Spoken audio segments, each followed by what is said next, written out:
Em 2008, 7, 8, 8. a gente teve outra greve Dos roteiristas. parecida, reivindicando meio que a mesma coisa, mas não a AI, não a inteligência, ser contra a inteligência, o uso da inteligência artificial, mas ter uma participação maior na grana que essas empresas ganham, né? Realmente, as empresas de streaming ganham muito dinheiro através do conteúdo e, e vem muito pouco para baixo, né? Óbvio, o artista principal a gente sabe que ganha muito dinheiro, mas o artista principal é uma pessoa Na cadeia... dependendo do tamanho da série, de 1.000, 2.000, 3.000 pessoas trabalhando naquela série.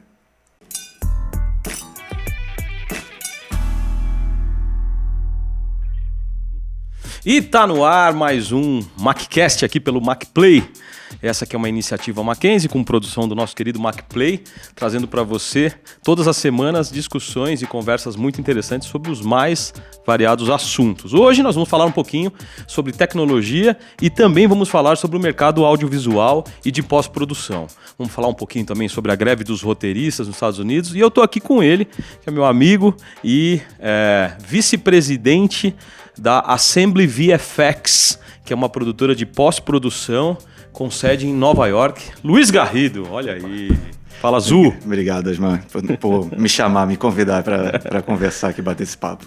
Ô Zu, Luiz Garrido eu te apresentei, mas tem uma coisa aí que ninguém te conhece como Luiz Garrido. Te conhece como Zu. É muito curioso porque minha vida no Brasil, todo mundo me conhece como Zu.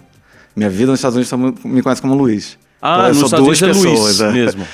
Meu apelido nunca foi levado para lá, mas aqui no mundo de pós-produção acabou ficando... Como que ficaria lá? Z? Nem sei. Eu nunca falei, ninguém nem sabe. E por que Zu? Cara, Zu veio da minha mãe. Assim, no mercado nosso começou porque o Alceu, que é o dono da Vetor, um dos donos da Vetor hoje em dia. Vetor é uma produtora de pós-produção, né? Vetor Zero, que se transformou em Vetor Lobo. Eu nem sei exatamente qual é o nome dela hoje, porque teve essas transformações, mas acho que é Vetor Lobo. E foi onde eu comecei minha carreira aqui em São Paulo, não de programação, né? Trabalhando com publicidade pós-produção. E uma pessoa que me conhecia de fora do mercado me indicou para o Alceu. E quando eu liguei para ele, falou: liga lá para esse cara, nesse cara aqui, ele bate um papo com ele. Quando ele pegou o telefone, ele falou, eu falei: aqui é um amigo dessa pessoa. Isso aqui, é o Zu? Já era. Daí, já foi. Aqui minhas 20 anos, quase 20 anos de São Paulo foram dedicados ao Zu. Mas veio de criancinha, minha mãe me deu esse apelido. Infelizmente, eu tenho que contratar algum publicitário para contar uma história muito legal, porque não tem uma história muito legal em cima do nome. Mas foi minha mãe, que ela não gostava do apelido que eu tinha de criancinha de 0 anos aos 3, que chamavam de Leco. Ela achava que Leco, e na época ainda é, eu acho, marca de leite. E ela queria trocar e inventou Zu.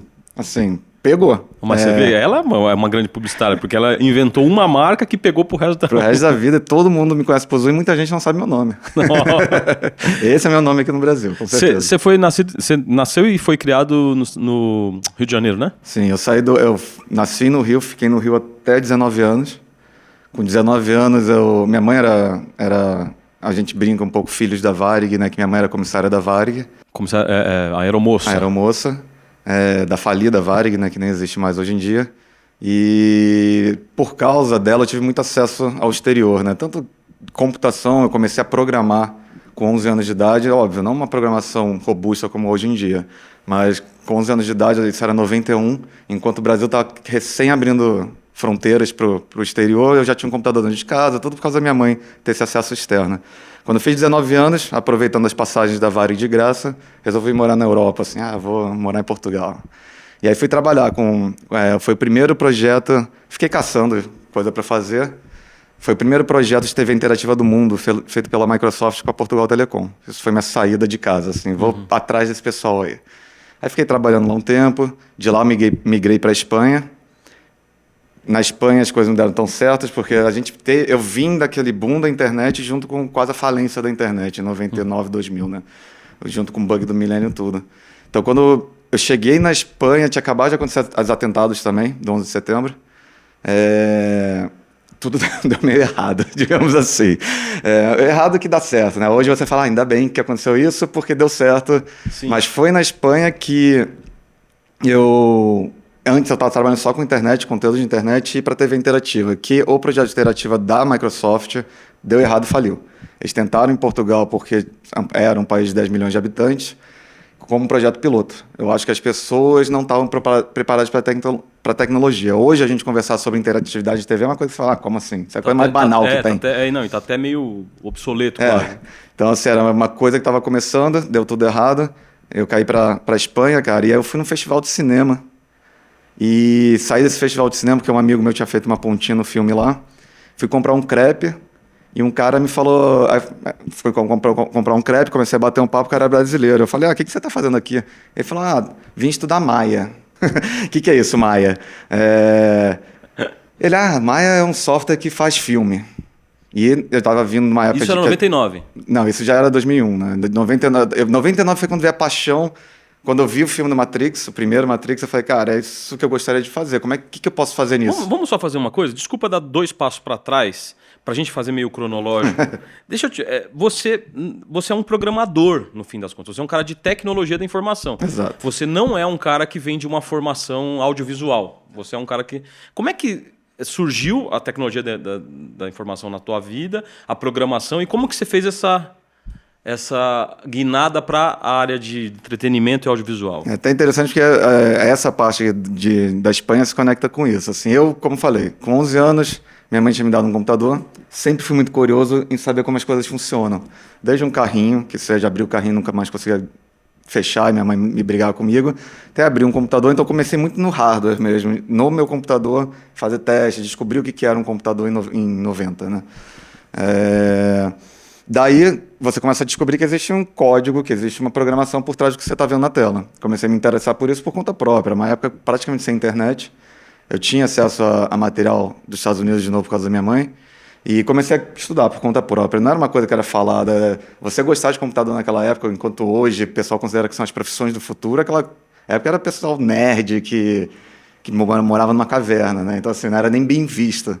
Mas eu sempre tive muito interesse. Comecei a programar por conta própria. E veio a moda toda da web. Continuei programando para a web, não na parte de design. Autodidata. Não na parte de design. Naquela época, por não ter Google, na verdade eu peguei o nascimento do Google, né? Era livro mesmo, não tinha um buscador que você procura uma coisa, acha um site e vê um exemplo, era tudo por livro. Então, os livros foram muito importantes nessa época, com certeza. E eu comecei a programar, não pensei muito, foi uma coisa meio paixão, aquela coisa, como é que você fala? Adolescente, né? Aquela... aptidão, assim, caí naquilo. Eu nunca gostei muito de estudar matérias que não fossem de exatas, então tudo fez muito sentido para mim. Apesar de, óbvio, você tá ali no ensino médio, você tem que aprender tudo, geografia, história, não sei o que, eu só gostava de matemática e física, né? Então o computador começou a fazer muito sentido para mim. E nessa época já começou a vir os filmes Jurassic Park, mais para frente Matrix, e tudo começou a se ligar muito nesse mundo de computação gráfica. E ainda o mundo de computação gráfica, apesar de artístico, principalmente porque era tudo muito essencial, era muito técnico, né? Então eu comecei a estudar assim, olhar de longe esse mundo.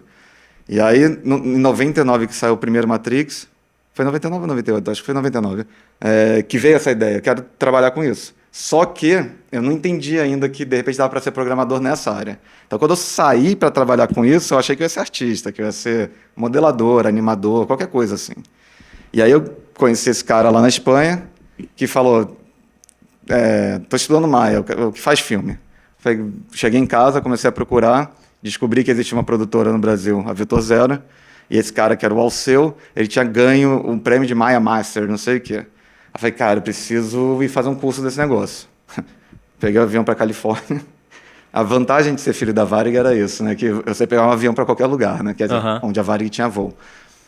Então fui para Califórnia, fiz um curso lá mais artístico para poder chegar em São Paulo e trabalhar nessa Vetor Zero, né? Cheguei em São Paulo, já era 2003, e... assim, ainda estava perdido nessa questão. Minha experiência era como programador, estava tentando para uma área nova. Como é que uma empresa como a Vetor Zero, que naquela época já era uma grande empresa, hoje continua sendo uma gigantesca empresa, como é que eles iam me aceitar? Se eu não, eles são todos artistas, eu sou programador. E aí aquela coisa, você está na hora certa, no momento certo, que tudo aconteceu. a Vetor tinha começado a se interessar justamente por programação dentro do mundo de pós-produção.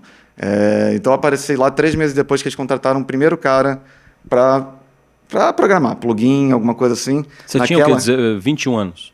Tá com 22, eu acho. 2003, né? 22 anos.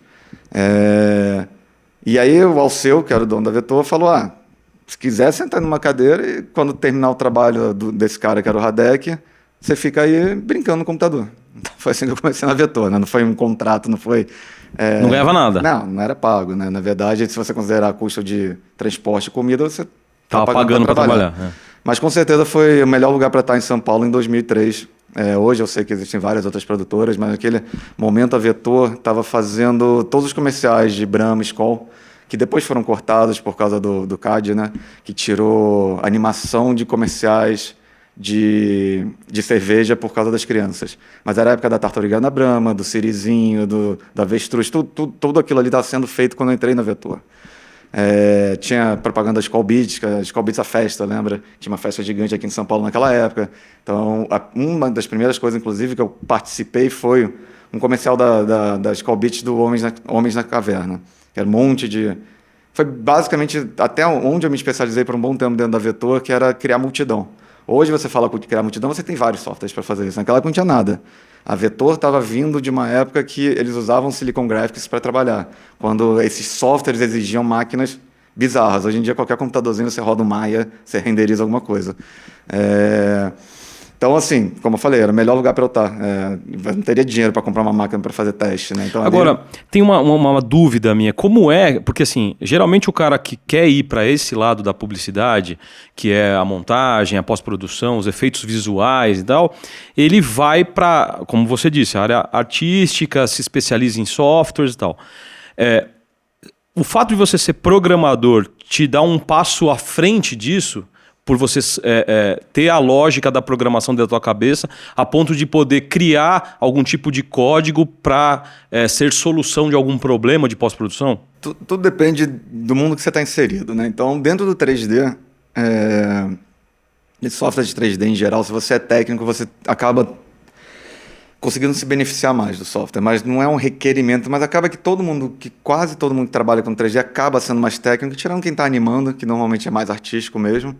Mas toda a parte de renderização, de você chegar em looks numa cena, é um pessoal mais técnico. Já para o 2D, que é a nossa empresa lá em Nova York, a gente tem 3D, claro, mas o mercado de Nova York de pós-produção, como um todo, é muito forte na composição. Então, basicamente, dentro do Nuke. Só explica pra gente esses termos, porque eu imagino que quem está assistindo não tem tanta familiaridade. Composição, que é, Nuke, essa coisa toda. Assim... A gente tem muito trabalho que nem chega dentro de um software de 3D, é muito de composição. Então, aquela coisa assim que é uma brincadeira que a gente faz, que alguns, principalmente mais jovem, a pessoa começa a trabalhar com a gente e fala, caramba, por que filmaram tudo errado? Fala, não reclama que é por isso que a gente tem trabalho. Porque se eles filmam errado, a gente tem que apagar coisa da tela, apagar coisa, ou compor coisa em cima, tipo match painting, né? Você tem uma cena que precisa ter uma puta paisagem por trás. Não existe aquilo. Você tem um contrato match painter, ele faz esse cenário, digamos assim, principalmente para a câmera parada, né? Se a câmera está mexendo, a gente tende para o 3D, porque você tem perspectiva, pode quebrar, então é diferente. Mas compor, então, normalmente você pega elementos e compõe em cima de uma cena. Seja até a parte... A gente trabalha com beauty, que, por exemplo, para o filme da Barbie foi muito usado. Tipo, você acha que todo mundo... Vocês fizeram Barbie? A gente é uma, assim, milhares de empresas. Hoje em dia as produções são muito grandes porque duas coisas, elas são grandes e requer que seja feito em espaços muito pequenos de tempo. Então, muito normal, filmes, séries serem divididas por várias empresas. É muito raro, a não ser que você é uma ILM, que acaba que o filme inteiro é seu, e mesmo assim você provavelmente vai uma pode ceninha de dividir com os vendors, que a gente chama. Mas beauty, por exemplo, é uma área até usado muito em comercial, muito mais em comercial do que... Mas no filme da Barbie é um bom exemplo porque todo mundo não é bonitão que nem tá lá, né? Então, dente, olho branco, não sei o que, é um trabalho de traquear o olho para você deixar as bolinhas do branco sempre tudo branquinho, os dentes tudo branquinho. Nossa! Tem um trabalho de limpeza constante de pele, de tirar a cicatriz, não sei o que. Então, por isso que é muito mais em comercial. Isso que até comerciais são mais curtos, né? Você faz isso num filme inteiro requer muito trabalho. Então, assim, você tem A composição que acaba se dividindo nisso, que pode ser o beauty, que é retoque, não sei o quê. Você tem matte painting. Matte painting é isso, cenários virtuais, vamos chamar. Paisagem, muito mais usado para coisas longes, né? Tipo assim, tá aquela cenário de montanha lá atrás, provavelmente aquilo ali foi pintado, que é muito mais barato que você pegar uma câmera e até não sei onde, ou é uma foto mesmo, mas dependendo da parte artística do diretor, ele vai querer que aquilo seja mais lúdico, não sei, então tem um trabalho por cima no Photoshop, não chega nem a ser nos softwares de composição que a gente usa, que é mais para quando você tem frame by frame, né? Um filme. Matte painting normalmente é muito feito dentro do próprio Photoshop.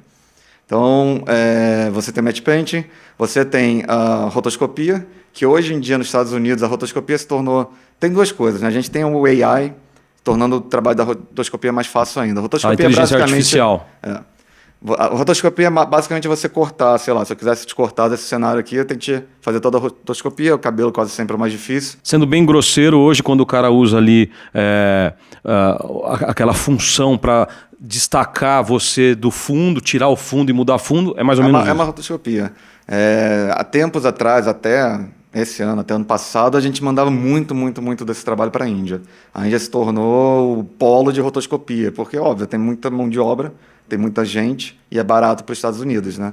Aqui no Brasil, não lembro, assim, quando eu estava aqui de trabalhar com a rotoscopia, trabalhar com Índia. Inclusive, na Casa Blanca, a gente tinha um departamento de rotoscopia, uns 6 caras lá que ficavam limpando e cortando as pessoas, ou elementos, enfim, que seja.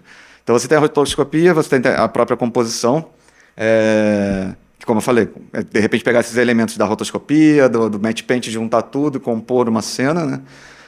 Na composição também não deixa de ter um pouco de apagar. Tem, sei lá, a gente filmou aqui, tem uma mochila ali, tira a mochila, né? Só que todos esses trabalhos, assim, requerem... Depende do tamanho de cena, depende de um monte de coisa. Uma coisa que hoje a gente trabalha muito com 4K, óbvio, virou o standard, mas já estamos trabalhando com muita cena em 8K. Isso requer muito mais de máquina, requer mais de um monte de coisa. Então, por trás disso tudo que a gente está falando, existe, óbvio, tecnologia. Existem pessoas programando dentro desses softwares. O Nuke, por exemplo, é o software de 2D que a gente usa. Ele tem uma, que a gente chama de API, ele tem uma API aberta, onde você consegue programar em Python pro Nuke. Que seja desde fazer uma ferramentinha para ajudar um trabalho repetitivo do artista, que seja realmente desenvolver uma puta solução dentro do próprio software. E eu acho que é um dos motivos que esses softwares acabaram se tornando padrões na indústria, é por eles serem tão abertos. Então, esses estúdios, a gente programa um monte de coisa para o Maya, para o Houdini. Maya e Houdini são de 3D, e para o Nuke. A gente tem uma programação muito pesada em cima desses softwares por causa disso. Você tem uma cena, você precisa resolver. Talvez, dependendo de um seriado, por exemplo, a gente fez o Fear the Walking Dead, né, que não é a série principal do Walking Dead. É o spin-off. O Fear the Walking Dead, todo mundo sabe, Walking Dead tem um monte de sangue para lá e para cá. Não fica fazendo sangue o tempo inteiro. Então, dentro do 3D, a gente criou um toolset todo de sangue para lá, sangue para cá, não sei o quê. Você renderiza aquilo tudo, passa para compra, eles usam aquilo a série inteira. Então, ao invés de toda hora ter que ficar fazendo uma coisinha nova, não, já tem todo um toolset desenvolvido na parte mais técnica. Então, é como se fosse uma prateleira de possibilidades de sangue espirrado. E aí você dá pro editor e fala assim, você pode, só não repete o mesmo espirro na próxima cena. E aí, dependendo, óbvio, naquelas cenas mais que o Walking Dead gosta, né, de botar assim, que aí alguma coisa entra na cabeça, quebra, não sei o que, você acaba fazendo uma rotoscopia, você traqueia. Você pode traquear um objeto, né? Ou traquear uma cena inteira para pegar a câmera da cena. Joga isso para dentro do 3D. A parte de tracking acaba sendo mais técnico.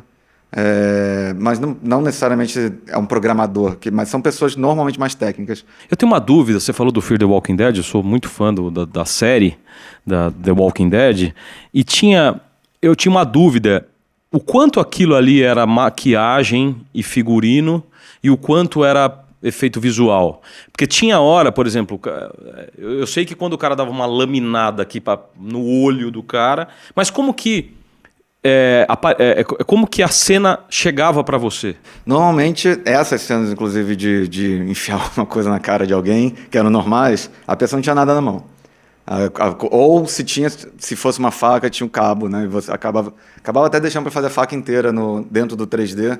A gente tinha umas cenas, eu me lembro do Fear the Walking Dead com Acho que era aquele cara que usava um bastão, sabe? Toda hora enfiava aquele bastão na cara e sai saía do outro lado. Então não tem, assim, aquilo ali tá em 3D, de novo, traqueia a cena, mas aí traqueia a câmera. ensina o ator a fazer a posição. Sim, isso vem como se tivesse a coisa, mas não tem. Aí, óbvio, a gente traqueia essa cena, tanto a câmera quanto se você quiser botar o objeto para acompanhar a mão ali, você faz toda a coisa no 3D, entra no olho, óbvio, não está entrando nada no outro ator, né? E sai o negócio por trás, mas está tudo dentro do software. Não, realmente, as cenas hoje chegam... Muitas vezes até deveriam filmar um pouquinho mais, sabe? Porque fica com muito trabalho para o nosso lado. Mas, como eu estou do lado da pós, eu não vou reclamar, porque é isso que banca a conta. Uma dúvida que eu sei que você tem essa dúvida. Vem cá, essa cena do cara com o bastão, faz assim, entrou no olho. Ela no ar, ela tem o quê? 5 segundos, vai. Né? Entrou e pô. Quanto tempo leva para você fazer? Depende. Uma cena dessa, até porque você, com uma série tipo o Fear the Walking Dead, que é muito igual, acaba que vira uma fabriquinha de pão. Então você, como eu falei, você constrói esse toolset antes, você começa a usar props que já existem e as coisas se tornam muito fáceis, muito rápido. Hoje, principalmente, traquear a cena não é um bicho de 7 cabeças, dependendo da cena, claro. As cenas que pegam mais em tempo, requerem muito mais até no nosso lado de infraestrutura, são cenas em 3D normalmente. Então, Blind Spot, que também é uma série que passou, não sei, aqui no Brasil, acho que passava no Netflix, não sei se você viu. Eu não sei o nome das séries em português, eu não sei se foram traduzidas ou não. Mas o Blind Spot, por exemplo, o final da segunda temporada, tem toda uma coisa da estação espacial explodindo, com satélites, com um monte de coisa. Cada frame daquela cena estava demorando pra gente 30 horas para render. Para render? A cena tinha mais de 2 minutos. Então, cada segundo tem 24 frames, a gente faz em 24, apesar de ser série de TV, não ser cinema. As séries hoje são todas 24, né, que é 23,97. Mas são 24 frames. Cada segundo tem 24 desse, e cada frame desse eram 30 horas para renderizar. A gente foi aí até que, inclusive, me especializei muito no mundo de cloud. Nossa empresa hoje é 100% na nuvem, né? Então, nossa render farm é meio... Eu vou falar ilimitado, mas não é, porque existe uma limitação física do lado da Amazon. Mas a gente coloca hoje... Estamos rendendo uma cena, é um seriado que está vindo, eu não posso falar qual, porque ainda não foi divulgado. A gente pode falar as coisas que já saíram, né? Mas principalmente série nova. A gente está trabalhando umas 2 ou 3 séries novas, então não posso nem divulgar nome. Mas é isso, assim, vamos ter que render essa casa aqui explodindo agora. O começo tende a ser rápido porque você está chegando num look. Até uma explosão tem um look. Tem um diretor por trás falando, não gostei dessa fumacinha aqui. Não gostei desse vidro voando aqui.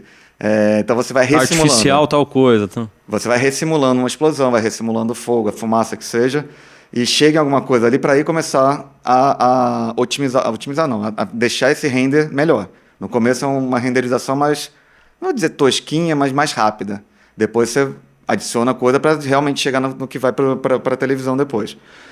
A gente estava agora com uma cena até relativamente simples de uma floresta, que já estava rendendo em 2 horas.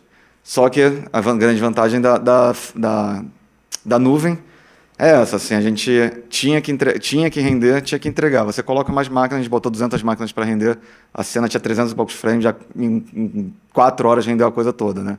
Então nessa coisa... Mas precisou dessa estrutura para render hoje, uma cena. Né? Porque hoje, assim, quem tem estrutura desse tamanho é uma ILM da vida, é uma Disney, mas as empresas pequenas não tinham essas condições. O Covid até ajudou muito a nos permitir trabalhar remotamente, porque um dos grandes problemas que a gente tem, problema não, mas uma das grandes coisas da nossa indústria é que você não pode deixar, por exemplo, isso que eu estou te falando, a gente está trabalhando com uma série nova, imagina se vaza alguma coisa ali. Então tinha uma grande restrição com esse acesso remoto. Se você estivesse trabalhando em alguma coisa da Marvel, você não podia entrar nem com o celular no mesmo ambiente, né? Com isso a gente conseguiu usar o poder da nuvem. Então empresas pequenas tipo a gente, que faz trabalho, permitiu empresas pequenas fazerem trabalhos grandes. Porque você antes teria que comprar 500 máquinas para render, isso custa muito dinheiro. Como é que você, uma empresa pequena, bota lá? Até a questão física também. Físico também. Hoje a gente consegue facilmente, dentro do Houdini, render com 500 máquinas. A gente, normalmente, quando precisa, são 500 que a gente coloca. Essa cena do Blind Spot, a gente estava rendendo com 500 máquinas. Isso era em 2017 e 2018. Então, assim, hoje se tornou ainda melhor a coisa toda, né? Então, assim, existem muitos... desafios tecnológicos dentro de uma produção. Tem toda a parte artística, óbvio, mas para chegar em alguns looks, para chegar em algumas coisas, você requer muito. Isso tudo custa dinheiro. É onde você... A nossa pós-produção, né? A pós-produção sempre é a ponta. Você tem os escritores, você vem os roteiristas, né? Você tem os roteiristas, vem a produção filmando, vem edição, bum, chega na pós. Quando chega na pós, já está sem prazo, já está sem dinheiro, já está sem tudo, né? Então a gente trabalha com margens muito curtas. Então você conseguir usar tecnologia, programadores, para otimizar qualquer coisa na parte de pós-produção, você consegue aumentar, não é nem aumentar a tua margem, você consegue manter a empresa. A gente, não sei se vocês lembram, quando o Pi, o filme lá esqueci o nome, A Lenda do Pi, como é que... Como é que é, Rafa? As Viagens de Pi. A empresa que ganhou o Oscar faliu no mesmo dia. Faliu no mesmo dia? Sim, na mesma semana, assim, porque o filme custou muito mais caro para eles e faliram. Ganhou o Oscar. Ganhou o Oscar, exato. Ficou caro o Oscar. Então, assim, isso acontece, isso é normal, né, no nosso mundo. É só esperar qual vai ser a próxima que vai falir. Constantemente, agora a gente está passando uma greve que está atingindo bem a indústria. Dentro dos Estados Unidos, a greve está afetando mais ou menos 2 milhões de pessoas. Fora isso, tem milhares de pós-produções sendo atendidas, produções mesmo. Né? A parte de produção, muita gente trabalha com offline. O offline está filmando no set. É a primeira porta entre o set e o que vai cair na pós-produção. Tem um pessoal do offline que está editando, não sei o que, fazendo um monte de coisa. Normalmente, essas empresas têm andares com salas. A gente tem um prédio não é nosso, né? Mas a gente tem num prédio em Nova York 2 andares só para offline, tá vazio, as moscas, não tem ninguém, tem aluguel. Então assim, é muito fácil na indústria de pós-produção, qualquer coisinha errada falir uma empresa na ponta. Agora, falando da timeline da sua vida, gostou do trocadilho? A gente pulou, né? Você estava na Vetor lá, então fazendo programação, seu primeiro trampo e tal, e depois da Vetor você foi para a O2, é isso? Não, na Vetor acabou que eu me especializei na época que depois, com O Senhor dos Anéis, minha vida sempre se ligou em algum filme, né? São filmes que marcam muito tempo dentro de tecnologia. Matrix foi um deles, O Senhor dos Anéis. O software que eles desenvolveram na UETA para fazer O Senhor dos Anéis virou o que depois virou o software que se usava para fazer simulação de multidão para qualquer coisa, que era o Massive, né? Hoje em dia, a gente, pelo menos praticamente nunca usa, a gente usa só o Houdini mesmo para fazer tudo. Mas era uma época que lançaram o Massive, isso já devia ser 2005, eu não lembro quando era que é o primeiro Senhor dos Anéis, ou 2004, o primeiro Senhor dos Anéis, a gente começou a fazer. Aí, o mercado publicitário, você sabe como é que é, né? Alguém vê alguma coisa no filme, todo mundo quer fazer aquilo lá. Agora tem que botar multidão em tudo. Tinha propaganda de supermercado com multidão, tinha propaganda da Brahma com multidão. O Brahma Peão, por exemplo, foi um que eu fui lá para o Rio gravar. Meu primeiro, eu fazia supervisão de set, né? Então, fui para Porto Alegre gravar um Brahma 120 anos, tudo com multidão. Então, qualquer coisa com multidão, me colocavam dentro.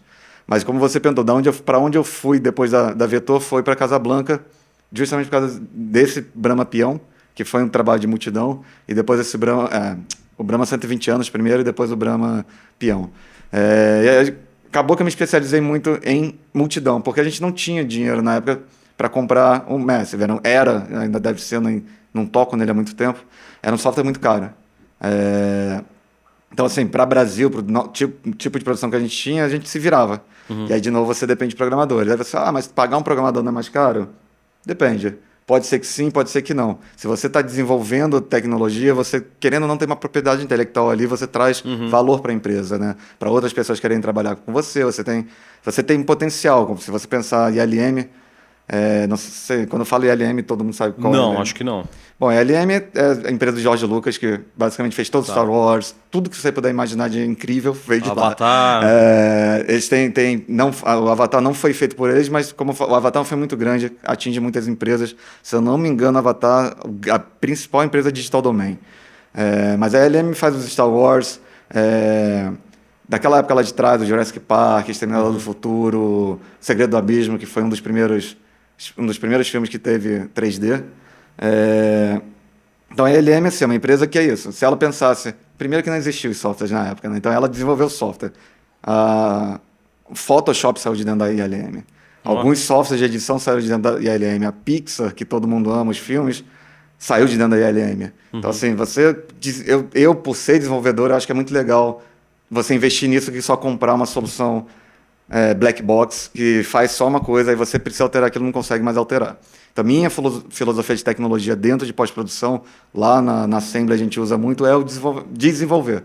Tentar usar open source, então, de repente, a gente procura alguém que fez alguma coisa parecida com onde a gente quer chegar, pega o código open source e adapta para a gente, né? Então, a gente tem muito essa filosofia.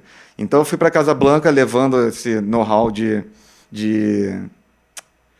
simulação de multidão e comecei a supervisionar basicamente os jobs de simulação de multidão e tinha muito. É engraçado que, assim, coisas simples, assim, já não estava mais filmando. O Brahma Peão foi um grande exemplo do diretor que é um diretor lá de Porto Alegre, bem gente boa, ele não tinha nunca trabalhado com a pós desse jeito. E aí ele ia contratar, sei lá quantos figurantes ali para ficar na plateia. Eu falei, não precisa botar ninguém. Ele, não, mas não vai funcionar, não vai falar, não precisa botar ninguém. Se você olhar o comercial, não tem ninguém. E estava perfeito, assim. Da Casablanca, sim, aí eu fui para O2. Fiquei na O2 um tempo, mas entre Casablanca e O2 foi meu momento do... Como é que eu posso dizer assim? Enjoei do mundo de publicidade. O mundo de publicidade, para mim, foi muito... Assim, eu comecei a envelhecer, né? O mundo de publicidade requer muito, você vira muita noite, é muito desorganizado, começou a pesar para mim. Isso em todo lugar ou aqui no Brasil? Em todo lugar. Inclusive, a gente tem um braço de publicidade lá em Nova York. A mesma coisa. É zoneado igual. Os jobs são muito rápidos, né? Então, o cliente decide uma coisa muito rápida, filma amanhã, depois de amanhã entra na pós, depois de amanhã está no ar. É muito rápido, né? Então é meio frenético, não tem muita organização. Daria para ser um pouco menos, daria, mas mesmo assim o tipo do job é assim. E aí eu quis sair da publicidade. Foi quando eu fiquei um tempo fora, fiquei 3 meses, tipo, sabático. Fiquei 3 meses fora da publicidade, só que eu queria até sair, não quero mais trabalhar com pós-produção.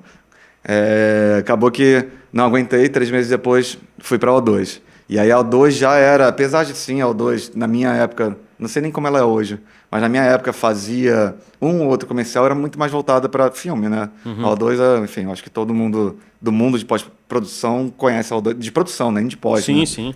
Eu acho que é a empresa que mais filma na América Latina, se eu não me engano. Até por causa da figura do Fernando Meirelles também. Né? Sim. Você cruzava com ele lá dentro, é uma pessoa super acessível, super gente boa. Mas enfim, então teve esse período de O2. E você fazia na O2 também pós-produção, composição e tal, mas mais voltado para cinema. E aí na O2 eu comecei a cair muito mais para essa coisa. Veio da Casablanca um resquício na O2 que eu comecei a me preocupar mais com estrutura. Então, muita questão de render farm, né? Então, com a O2 veio uma ideia de, por que eu não tento criar um serviço de render farm para vender para essas empresas? Vamos só explicar o que é o render farm. Sim.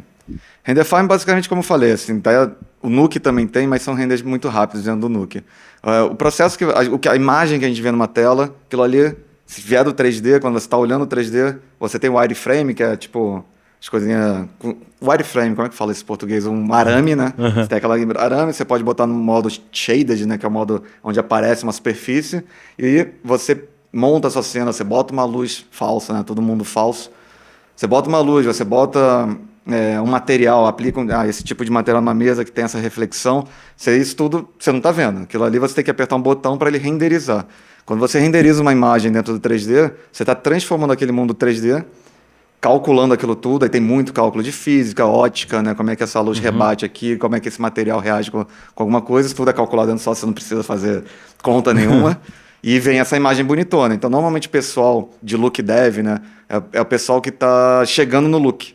E ele vai rendendo, aí rende um frame. Não gostei, altera esse parâmetro da luz. Rende de novo. É um processo de vai e volta. Até dependendo da coisa, pode ser demorado.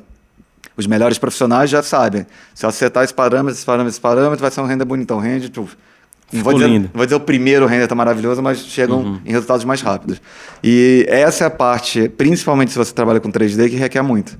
Então eu comecei assim, se as empresas... Então a Render Farm a Render Farm é isso que você explicou. É um conjunto de computadores trabalhando juntos para transformar aquele frame numa imagem 2D, né? Toda imagem que a gente vê numa televisão está 2D, não interessa se foi feita dentro do mundo 3D. Com a estereoscopia, que é uma coisa que meio que morreu, a gente tinha que render 2 imagens mesmo. Então até dobrava o render, né? Porque você tem que render uma para cada olho. Então é um processo que todas as empresas fazem. Empresas que trabalham mais com 3D vão ter render farms maiores ou mais tempos de render. Empresas que trabalham com 2D, dependendo do volume também, precisa de uma render farm grande. Você tem computadores ali por trás, todo um sistema de rede, licenças, dinheiro pra caramba, e uma equipe para cuidar disso. E eu comecei a pensar, quando eu estava na O2, por que de repente eu não terceirizo isso das empresas? Você não precisa ter teu engineering, teu cara da TI, você não precisa ter tuas máquinas, você manda a cena para mim, eu renderizo e te devolvo a imagem. Tipo, como tirar a imagem final, agora eu acho que a analogia é tipo tirar uma foto. Você, quando aperta o botão de render, você está tirando uma foto, gera aquela foto, é um frame, né? Voltando à história dos frames. Se for, eu acho que aqui no Brasil as novelas, essas coisas no geral, acho que também caíram tudo para 24 frames. Eu né? também acho. Mas antes era tudo 30, então é um pouquinho mais de frames por segundo, né? Agora eu acho que é tudo São 24. 30 fotos, né? Como se fosse 30 fotos 30 vezes o botão. cada segundo para dar o movimento, né? Então eu comecei com essa coisa, voltando sempre essa conexão da tecnologia com a pós, né? São coisas que muita gente não pensa, assim, que existe um mundo acontecendo por trás daquele artista que está ali pintando um negocinho, apertando um botão, né? Eu comecei a pensar, por que não terceirizar essa coisa? Só que eu acho que minha ideia foi muito jovem. Foi 2012, quando eu criei minha render farm, que se chamava YouFarm, para mandar render para mim. Eu saí da O2, a O2 começou a me mandar alguns jobs de render, eu cheguei a render algumas coisas para a O2 e render para algumas outras empresas menores, que é essa coisa, né? Uma empresa menor, pegou um job de publicidade, precisa render uma coisa, não tem render farm, não tem dinheiro, não tem, você terceirizava comigo. E isso foi muito lá atrás, onde a internet não era boa o suficiente, onde as máquinas que eu usava não eram boas o suficiente, mas foi um start disso tudo que eu tenho hoje. Hoje a gente trabalha 100% na nuvem. Todas as máquinas dos artistas, todas as máquinas, está tudo na nuvem. A gente não tem estrutura física para o VFX. A estrutura física que a gente tem em Nova York é para offline e para o color, né? O pessoal de color, colorista, o pessoal que dá aquele look bonitão num comercial, em alguma coisa. Eles têm uma estrutura física, mas todo... O color eu consigo explicar aqui de uma forma muito, muito fácil para você entender. Então, por exemplo, eu vou pedir para o Jordan, na pós-produção, colocar a partir de agora, sem cor nenhuma. Ó, como é que fica? Tá vendo? Lavado, pele ruim. Aí, ó, acabou. Cadê o vermelho? Ficou tudo lavadão. Curioso que o vermelho é uma das poucas cores que mesmo no preto e branco as pessoas sabem que são vermelhos. Que é vermelho? O filme do Charlie Chaplin, que ele aparece com um negócio lá, foi a primeira identificação disso, que o vermelho, o teu cérebro consegue associar que aquilo é vermelho. Olha. Não sei agora, se tá preto e branco, você vai dar... Bom, já sabemos que é vermelho, de qualquer forma. Não, mas não tá preto e branco, tá sem a cor. Agora, Jordan, coloca a cor pro pessoal ver. Quer ver? 1, 2, 3 e pá! Olha aí. E aí com vida de novo. Você usa a cor, por exemplo, aquele... Como é que é o nome daquele filme antigo? Traffic. Você conta 3 histórias dentro do mesmo filme só com a cor. Com a cor, Você tem passado, uma cor mais presente. quente, mais amarelada, um azul, uma coisa mais fria. Então você consegue contar a história de 3 lugares diferentes só pela cor. Muda a cor, você sabe, agora eu tô de volta em Los Angeles. Agora eu tô no flashback, né? Então, tem esse trabalho e comercial usa muito. O diretor de comercial de publicidade tem muito essa coisa do tentar... Depende, você está fazendo uma coisa de comida, vai trazer para uma coisa mais quente, né, para dar vontade de comer. Usa muito vermelho, inclusive, em coisa de comida, no geral.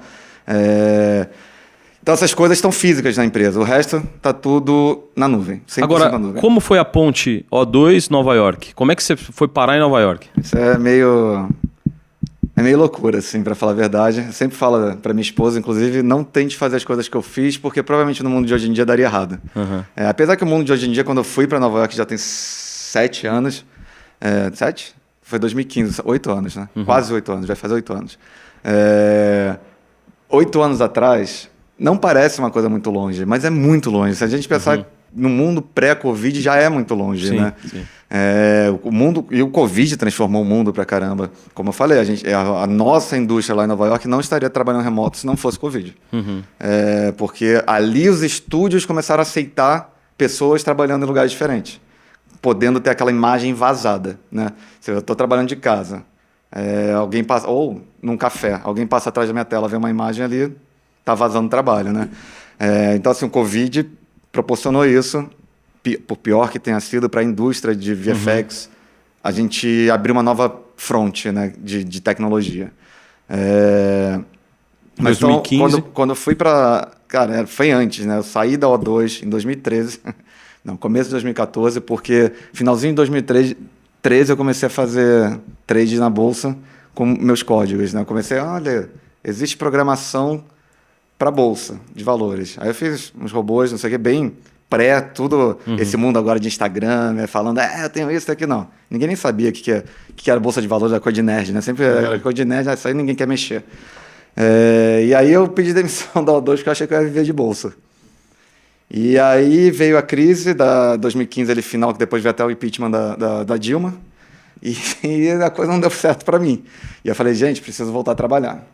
E aí, na época, não sei se você conhece a Boutique Filmes, até hoje ela fez algumas séries do Netflix, tudo. Eles estavam construindo o galpão lá que fica na Vila Madalena. Eu conhecia uma pessoa que trabalhou comigo na O2, falou, o Zu, manja de tecnologia, pode te ajudar a construir. Então, ajudei eles a construir mais a nível de hardware, né? De rede, não sei o quê, ajudei um pouco lá com eles. Só que nessa época eu estava meio enjoadão de Brasil, violência, quero dar uma volta ao mundo, quero... Antes de novo, né? Ferrou, tenho um dinheiro guardado, vou tirar um sabático e aí eu volto a trabalhar. Que foi a mesma coisa do sabático quando eu entrei na O2, né? Pensei em ir para Tailândia, ia para Tailândia, já estava certo, assim, vou passar 3 meses na Tailândia. Ásia, né? Enfim, iria chegar na Tailândia, fazer Ásia. Nós temos um produtor aqui que morou na Tailândia. Bernardo morou na Tailândia. Legal.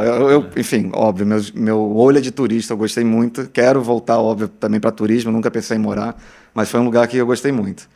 Não foi nessa viagem. Foi depois, já morando em Nova York. Acabou que eu ia para Tailândia e caí em Nova York. Falei que minha irmã ia fazer uma viagem com família, com os filhos dela, com minha outra irmã, com os filhos da minha outra irmã para Disney. E falou, Zu, você não pode ajudar a gente vai alugar um carro grande para você dirigir. Eu falei, olha, se você pagar a passagem tudo, eu vou, porque eu estou indo para Tailândia. Ela falou, não tem problema. Aí eu falei, bom, já que eu já estou ali na Flórida, por que não pegar um voozinho para Nova York e passar 3 meses de lá, ao invés da Tailândia? E aí eu fui, só que foi final de 2015, fui como turista, não tinha visto de trabalho nem nada. Minha ideia não era trabalhar, fui sabático. Só que foi a primeira vez, cheguei lá, primeira vez que o dólar foi a 4,30. O dólar eu acho que era 2 e pouco, foi subindo, chegou a 4,30. Eu tinha vendido meu carro aqui, que valia nada, 20 mil reais, em 1 mês e pouco já tinha torrado o carro, né? E eu falei, ferrou, assim, preciso sair daqui, mas já que eu estou aqui, deixa eu mandar uns currículos. E aí, no meu último dia lá, que eu estava saindo de Nova York, uma empresa falou, você pode vir aqui semana que vem? Eu falei, não pode ser hoje. Aí eu fui nessa empresa fui para o aeroporto, falei para eles, eu estou indo embora, devo agora voltar para o Brasil, passar um tempo lá, mas se tiver alguma coisa me avisa. E aí voltei, realmente, saí da empresa, fui para o aeroporto, voltei, eles me deram, em 10 dias mais ou menos, eles me entraram em contato falando, a gente vai fazer teu visto de trabalho e você vai voltar para cá. Eu falei, ótimo, e foi assim que eu caí em Nova York. Foi uma coisa, nunca tinha pensado em morar em Nova York na minha vida antes desse dia. E como eu falei, Nova York foi uma coisa que aconteceu, assim, até meio louco como eu fui parar lá também. Eu falei esse negócio da minha irmã, mas Nova York é uma cidade cara, desde sempre, agora está mais cara ainda. Mas lembra a série do Narcos no Netflix? Tinha atores ali como Wagner Moura, atores brasileiros, atores americanos, e um pouquinho antes desse ferrou minha vida, assim, é engraçado, né? Porque é aquela white people problem, né? Ferrou minha vida, eu vou pra Noronha, né? Tipo, o cara é milionário, né? É que assim, eu tinha milha. Falei, vou usar essas milhas pra ir pra Noronha. Fui pra Noronha. Aí tinha tido o lançamento do Narcos no Rio.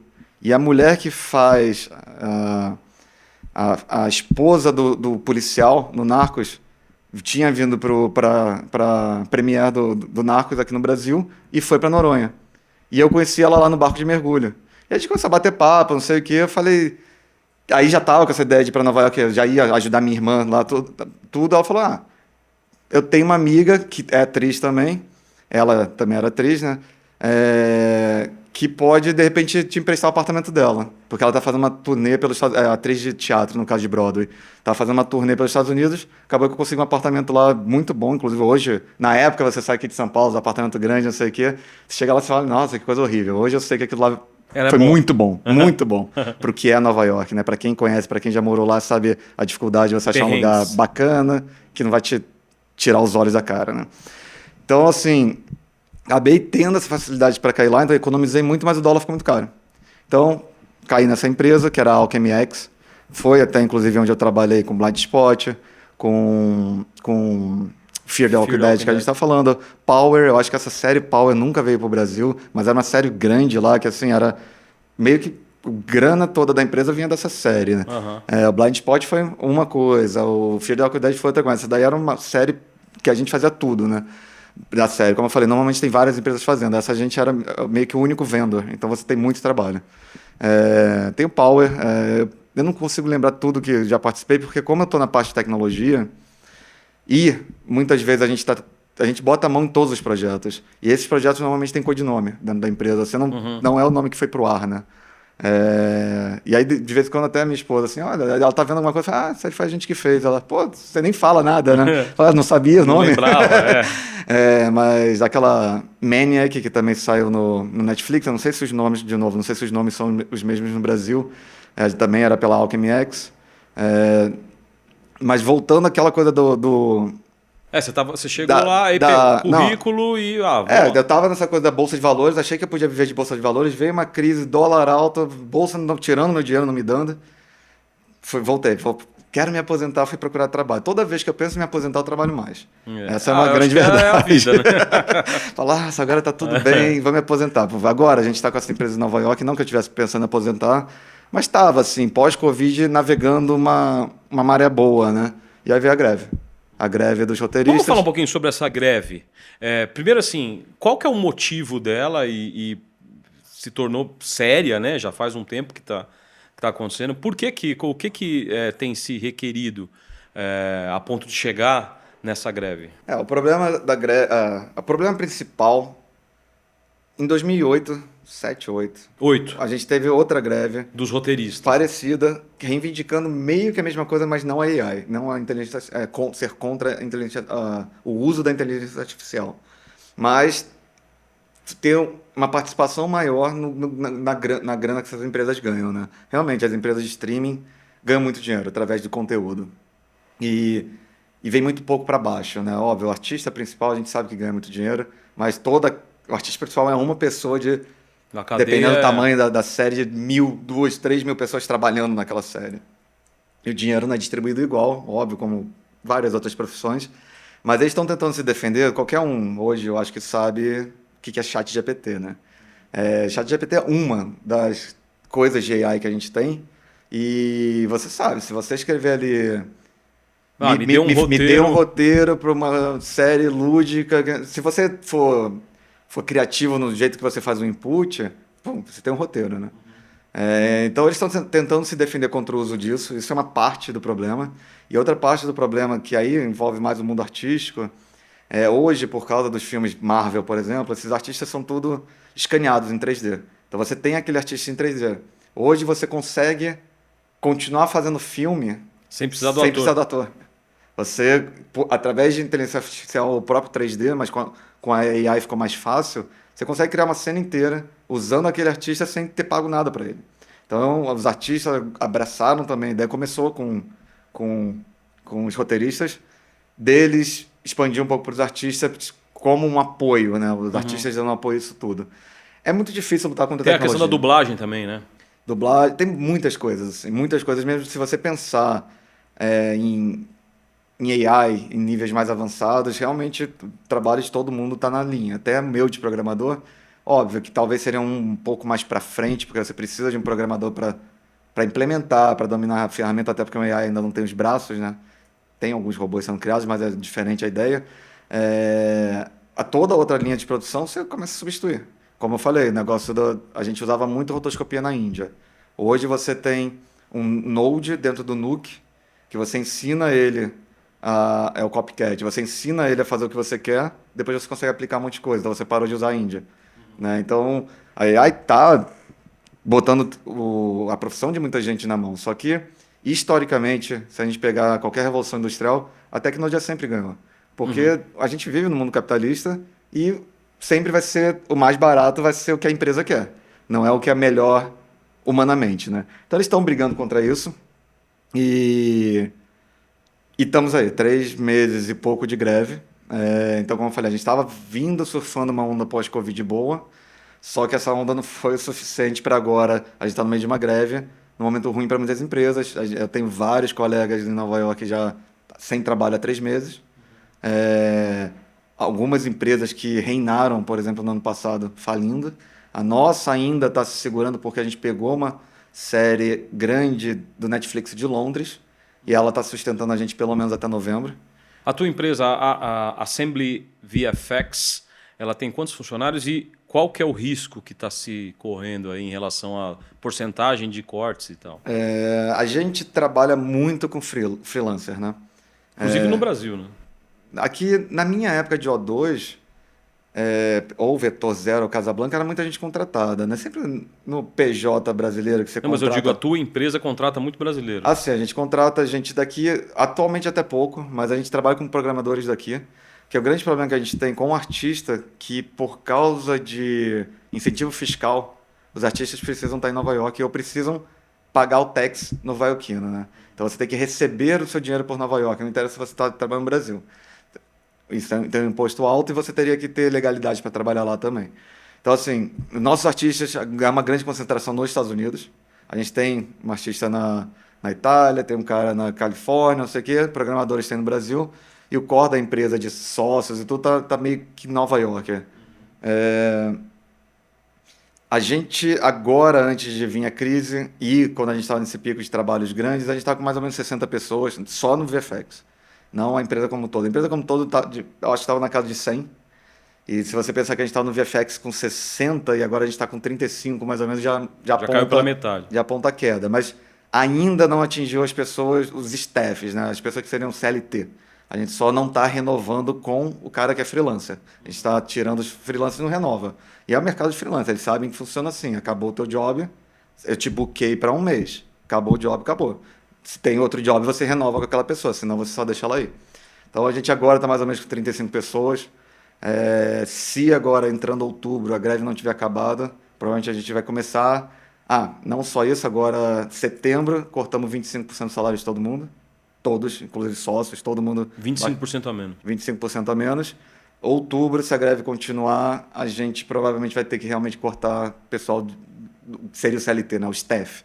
Já não vai ter mais freelancer para cortar e vai, enfim, vai podando até onde der, até onde a produção voltar. Não existe ainda uma previsão. Pessoas falam que pode acabar a qualquer momento, pessoas acham que vai durar até final de outubro. É uma briga de sindicato contra principalmente a Amazon e Netflix. É curioso, né? Porque, de novo, o mundo artístico brigando contra 2 empresas de tecnologia, né? Uhum. Então, sempre a tecnologia está por trás ali. Então, ainda não sei para onde isso vai tender, mas a gente tem um grande risco de, não vou dizer falir, mas de ser reduzido a quase ninguém. Os sócios e mais algumas pessoas chaves para a empresa existir quando a produção voltar. Vai voltar, vai. Isso é E quando fato. voltar também represa, né? Quando voltar, vai ser aquela explosão de conteúdo, porque ficou todo esse tempo parado, sem filmar. Vai ter muita filmagem e depois da filmagem, 2, 3 meses depois, vai vir todo o volume na pós-produção, né? Então, temos um sustinho aí pela frente para esperar, enfim, vamos ver para onde vai. Ô Zu, aqui no MacCast a gente sempre fala da trajetória profissional da pessoa e tal. E quando a pessoa tem alguma coisa legal assim na vida pessoal e que tempera essa jornada profissional, a gente acaba também tocando no assunto porque nós somos uma universidade e um grupo, né, confessional, e a gente gosta muito dessa coisa da jornada de vida também. E eu deixei para o final porque você tem uma jornada profissional muito de sucesso, assim, né? Um cara que, lógico, trabalha demais, mas conseguiu chegar num lugar que muita gente gostaria de estar, tal. Mas houve um acontecimento na sua vida quando você tinha 1 ano de idade que foi muito marcante e com certeza fez a tua jornada mudar totalmente até o dia de hoje. Você pode contar essa história pra gente? Posso. Assim, óbvio que a história que eu não lembro, né? Que eu tinha 6 meses de idade. É dessa parte, né, que a gente está falando, só para ter certeza que a gente está falando a mesma coisa. Mas Com 6 meses de idade, meu pai morreu, né? E minha mãe já era órfã. Então, eu tinha minha mãe no Rio, minhas 2 irmãs e eu. E eu acho E que a sua mãe já era comissária de já bordo, era comissária de viajava bordo. 10 dias, 15 dias, 12 dias, 10. Coisas que aconteceram naquela época, hoje eu acho que seria muito mal visto, né? Como uma questão de abandono de incapaz, mas a gente teve que crescer nós 4 juntos e minha mãe precisava voar. Minha mãe não tem faculdade, não tem nada, não tinha. Assim, ela entrou para Varig, né? Saiu do colegial ali e entrou para Varig. E era isso que ela fazia da vida, então ela continuou voando. Ele faleceu do quê? Foi um acidente de carro, ela estava junto, indo na Varig. A Varig, na época, ficava no Santos Dumont. Eles estavam indo da Ilha do Governador, onde é o aeroporto internacional do Rio hoje, quer dizer, desde aquela época. Estavam indo pro Santos Dumont e teve um acidente. E Ele tinha quantos anos? ele estava com 35. Que, inclusive, para mim, 35 foi um marco na minha vida, porque você cresce, né? Assim, ainda mais naquela época que não tinha acesso a tanta informação. Para mim, 35 era uma coisa muito velha, sabe? Uma pessoa muito velha. 35, meu pai morreu com 35, né? E aí, quando eu cheguei a 35, você fala, caramba, eu tenho tanto sonho ainda para realizar. 35 Vivi é muito tão pouco, novo, né? sabe? Muito novo. Vivi tão né? pouco. E eu sei, pelas histórias, que ele tinha muitos sonhos que queria realizar. E acho que minha mãe fez um papel muito importante na minha vida, porque ela fez esse papel de pai, né? Ela foi nosso pai, ela foi minha referência, ainda mais um menino sendo criado por 3 mulheres. Ela tentou ao máximo me dar o que um pai estaria dando. Talvez até deu mais, para falar a verdade, né? A gente sabe que tem muito pai que larga, né? Mas eu acho que muito do que eu cheguei hoje, eu devo muito a essa trajetória da minha mãe, porque uma pessoa sozinha, sem muita educação, sem nada, ela comprou um primeiro computador para mim, ela trazia livro, ela mostrou o mundo pra gente numa época de Brasil com fronteiras fechadas, que você não tinha importação externa, né? De novo, sozinha. A família nossa inteira é de Porto Alegre. Naquela época não tinha WhatsApp, ligação era caro, não era uma coisa que você conversa com as pessoas o tempo inteiro, né? Ela viajava, deixava a gente, que é a parte que não é... não sei se tem que ser superada a história, né? É circunstancial também. Que é aquela abandono de capaz, né? Minhas irmãs tinham 12 e eu tinha 6, elas são gêmeas, né? Elas tinham 12, eu tinha 6 quando minha mãe desistiu, porque ela desistiu de ter alguma empregada, alguém dentro de casa quando ela voava. Porque ela saía para voar, voltava, a gente estava os 3 sozinhos e roubaram a casa, sabe? Então foi um momento que ela desistiu e a gente começou a ficar, minhas irmãs desde os 12 anos, comigo, 6 anos de idade, né? Dando uma casa, minha mãe fazendo um voo internacional de 4, 5 dias, não tem ligação, né? Ela ligava uma vez nesses 5 dias para ver como é que estavam as coisas em casa, não tinha internet, não tinha WhatsApp, não tinha nada, era uma confiança total. E eu acho que essa parte da confiança, você sabe o quanto eu sou honesto, essas coisas, esses valores vieram muito da minha mãe, e é muito interessante uma pessoa distante ter conseguido passar isso tudo na educação, né?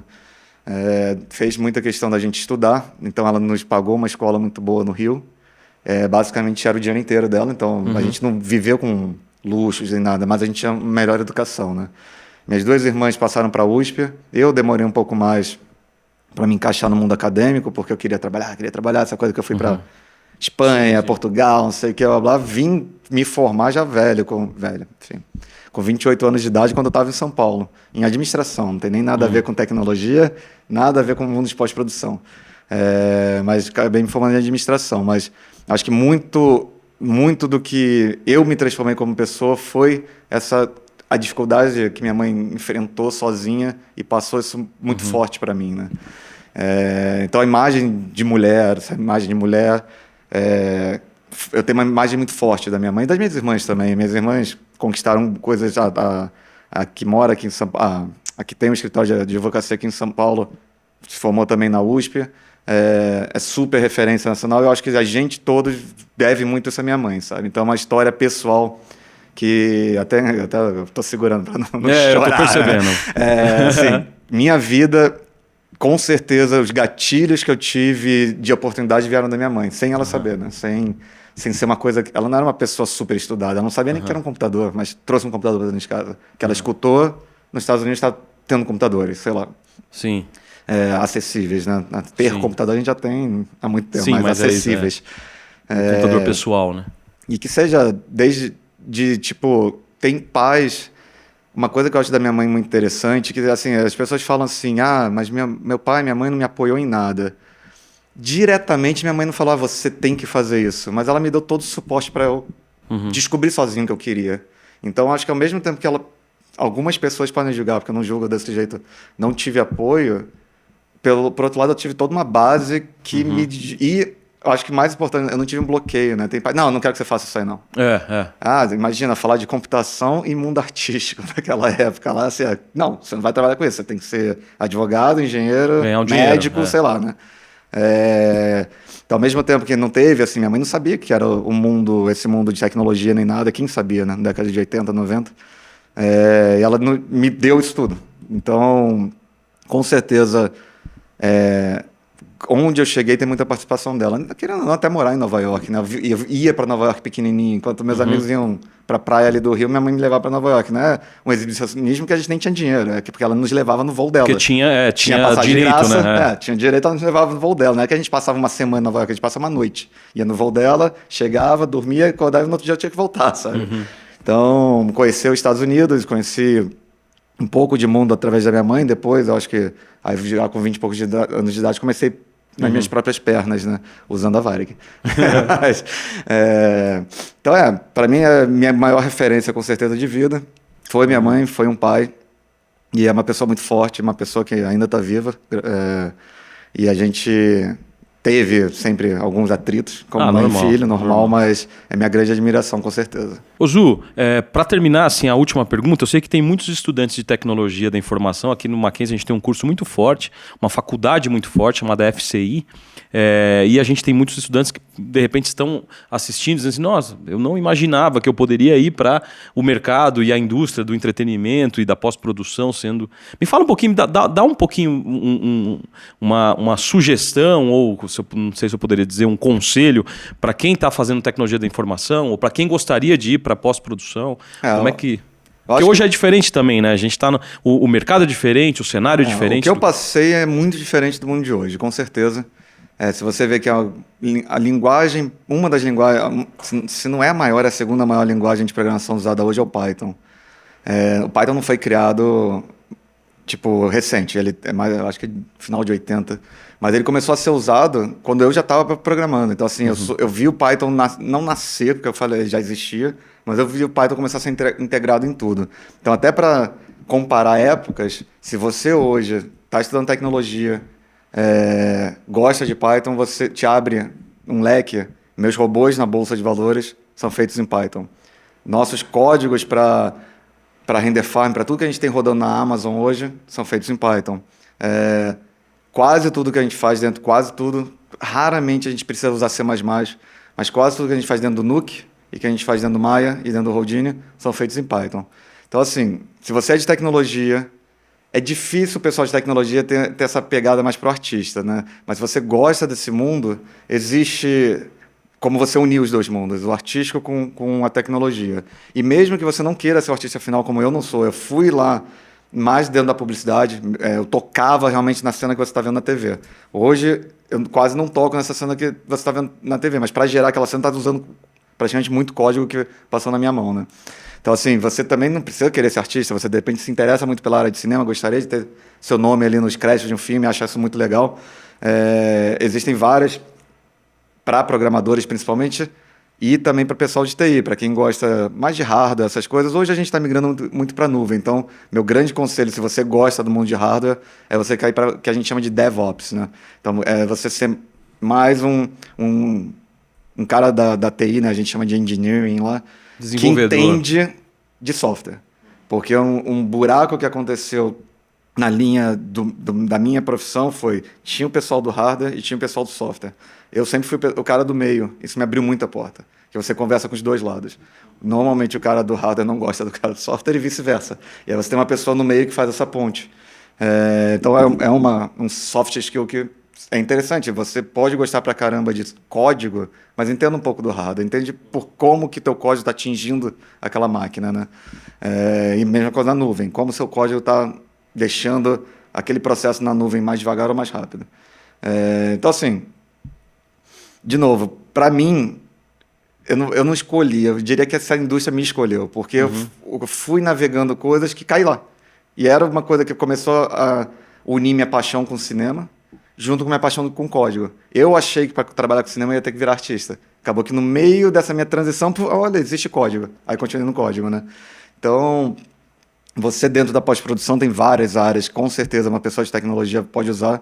E se você for mais técnico, não tão de tecnologia, software de 3D, Houdini é um grande software que muita gente técnica, inclusive se você estiver querendo ir para a área, vai para o Houdini, que é onde você vai mais ganhar dinheiro, tá? Lá em Nova York, nosso freelancer de Houdini é o que mais ganha dinheiro. Olha, Luqueta. Então, Houdini hoje, né? De repente, daqui a 5 anos, o Houdini, quando eu comecei, nem existia, né? Então, assim, tudo depende quando você vai estar nesse momento. E para mim foi aquilo que eu te falei, assim, teve um punhado de sorte, né? Eu tive em vários momentos no lugar certo na hora certa. Com minha mãe me dando esse coisa, o computador, depois entrando na Vetor de paraquedas. Mas quando o legal é você estar no lugar certo, na hora certa, preparado né? do modo certo. Né? Porque se é você está no lugar certo, na hora certa e você não está preparado...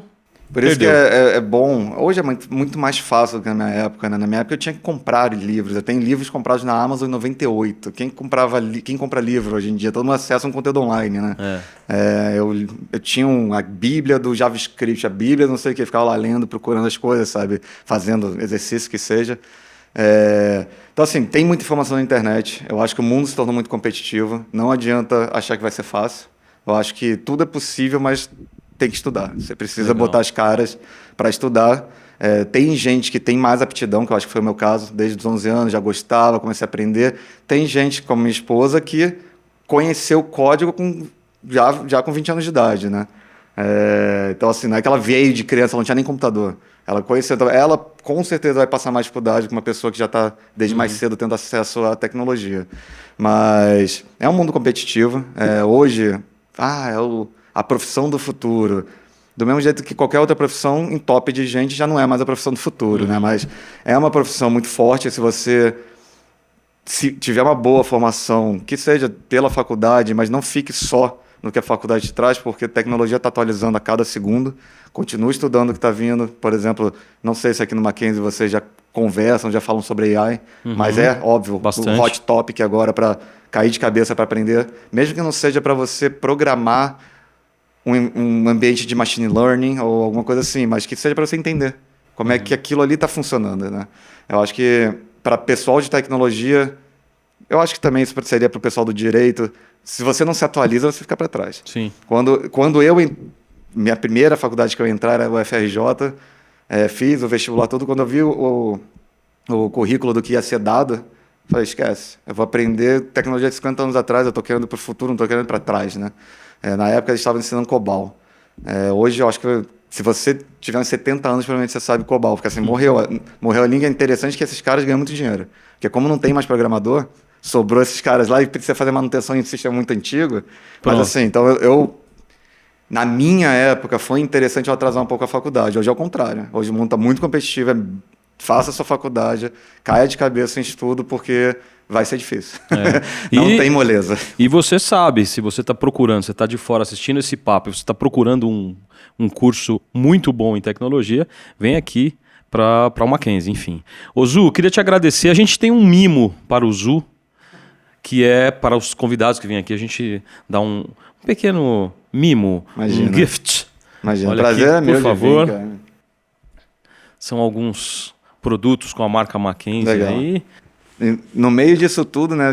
No meio de ir para Nova York, Covid e tudo, a gente se conheceu, né? A gente se conheceu na praia. Na praia, graças às nossas filhas. As nossas filhas se conheceram antes de nós. Exato. Eu olhei assim, eu vi o Osmar, aquele cara na praia de preto, cheio de tatuagem. Eu falei, lá vem o diretor de publicidade. Lá vem o pessoal da publicidade. Lá vem o pessoal da audiovisual. E pior que era, né? Cara, queria te agradecer demais. Obrigado, cara. Obrigado a você por aberto me na trazer, agenda aí. Sim. Obrigado demais. E você, antes de ir embora, eu peço para você se inscrever no nosso canal também, ativa o sininho lá e ajuda a gente, que a gente está querendo cada vez mais levar esse tipo de conteúdo de qualidade para o número maior de pessoas. E se você é programador, já de repente fazer alguma coisa no Mackenzie, tiver interesse talvez num estágio, alguma coisa, pode nos escrever aqui. Então, o momento agora da greve não é bom, mas... Daqui a pouquinho, arroba o quê? Bom, Se quiser me escrever direto no meu e-mail de trabalho é mais fácil, porque no mundo de Instagram eu não sou de redes sociais, né? O problema é que quando você me escreve nessas redes eu demoro muito para ver. Mas pode talvez me procurar no LinkedIn por Luiz Garrido. Eu acho que eu botei Luiz U Garrido. Não lembro como é que... Não, acho que só tá Luiz Garrido. Luiz Garrido no LinkedIn. Luiz com Z, Garrido. Ou e-mail, luiz.garrido@assembly.tv. ASSEMBLY.tv. A gente coloca aqui o GCzinho, ó. Eu contratei 2 programadores agora recente de São Paulo. Eu estou meio que direcionando para o mercado aqui de São Paulo, porque, óbvio, no dólar você contrata pessoas melhores aqui e paga menos lá, né? Então fica bom para os dois lados. Um bem bolado para os dois lados. Exato. Viu? Então, o pessoal de tecnologia, até que seja para um estágio, como eu falei, agora o momento não é bom para um estágio. Mas daqui a pouco, quiser um estágio, a gente conversa. E se tiver perguntas também, assim, fica à vontade, porque já são 20 e poucos anos nas costas de pós-produção, imigrando, e 31 anos de programação, né? É tempo.